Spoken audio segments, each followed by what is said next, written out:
Hey, empowered people. How is everybody doing? This is time for a little truth bomb.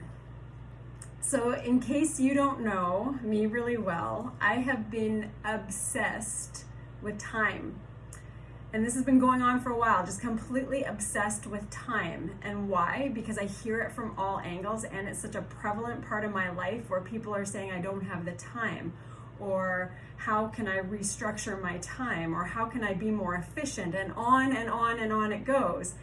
And in my digging, not only for my own information, but to serve other people as well, I came across an article by the Huffington Post that used all sorts of resources to break down all of the years and all of the hours we spend doing stuff. And I'll tell you how this relates to you, and I'll tell you how this relates to me. But first, I'm going to tell you how this breakdown goes.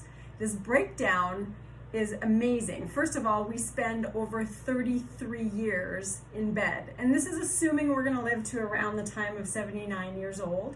So if we've lived this long, rich life, we've been sleeping for over 33 years or getting hopefully enough sleep. So the majority of our time is spent sleeping in one main category. So as the other things get broken down, the next big chunk of time is 13 plus years working. Now I know for me, I love what I do. So my life and work really integrate all through all aspects of my day. I don't spend 9 to 5 working. I work in the evening, I work in the early morning, I work on the weekends. When I go away to vacation, I'm working. I work a lot because it's part of what I believe in and part of what I love about my life. So work is 13 plus years, but there's a lot of people who don't like their work. So when you're spending 13 years of your life doing something, that might not be lighting you up. Next one is screen time. So just to get that perspective, if 33 years of your life is spent sleeping and over 13 years of your life is spent at work, and the next thing that's there is screen time.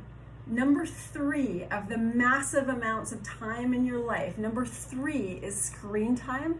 That's pretty freaking crazy. And screen time includes your computer, your phone, and your TV. So the number 4 one is eating. We spend over 4 years of our life eating, which is kind of awesome because it can be this social event, this really amazing thing, this amazing part of our life. Over 4 years of our life eating. And holidaying, we spend over 3 years of our life. And when I say we, I'm saying on average, right? Exercise, just over 1 year of our life, exercising. And romance, over 1 year of our life. So we're getting right down there. Socializing, around 1 year of our life as well.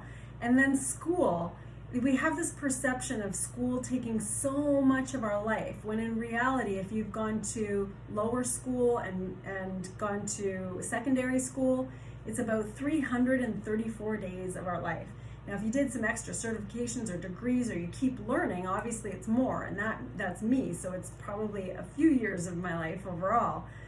But here's the thing to really consider. What's left over? How much time is left over? If you've lived about 79 or you've lived an average lifespan, what is left over for your life? There is over 8 years that's left over for all the things that are in between.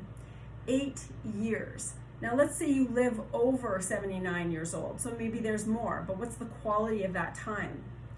Let's say you choose to do things in those 8 years like going to shows, traveling, or being with people you really care about. But there are 8 years of your life that don't fall into those main categories. So what are you choosing for that extra time that doesn't fall into the big 4 of bed, work, and screen time and eating? Those are the big 4. Those are the top time spent in our lives. Sleeping, working, screen time, and eating. That's what we spend the most of our lives doing. So here's the question that came up for me. I kept running into how do I get more time? How can I be more efficient? How can I revamp my life to make it my best life and be most efficient, get the things I want to get done? And then I looked around, and this started years ago. I was a single mom opening my own gym, and I didn't have family who lived in the city that I lived in. So when I was doing that and I was trying to figure out how am I to be there for my daughter, how am I to get her to school, how am I to spend quality time with her and open a business that's like a massive needy baby at the same time. And I didn't have any examples. So here's the question I asked myself. If I didn't have anyone examples, I didn't have a mentor, and I didn't have anyone that I knew who was doing the same things I was doing, then how do I get this done? And how do I manage my time? And how do I make it happen? The question that came up for me over and over again was, well, somebody has to have done this. If they've done it, then I can too. Somebody has to have done this. So how can I be more efficient? There must be a different way. And if you keep asking yourself, what do I want those extra 8 years to look like? What do I want my spare time to look like? What do I want the quality of my life to look like? How do I want to feel when I'm 75 or 85 or 90? What do I want to be doing when I'm 45 or 50 or 60? What are those things that I imagine in my life, and what does it take for that to happen? If you ask yourself those powerful, positive questions, then you're going to figure out the answers.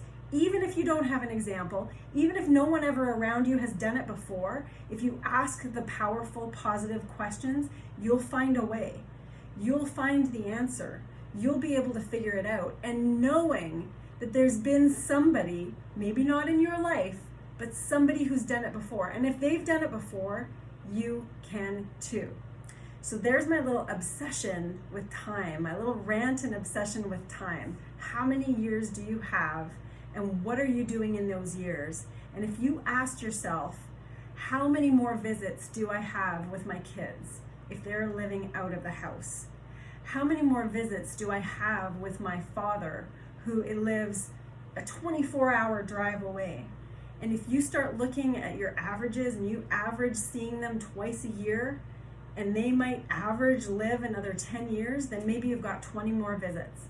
Take a look at your time and how you want to spend it, because it's your life to spend, and all of those years that aren't filling up the work, the sleep, the eating, the screen time, what do you want that to look like?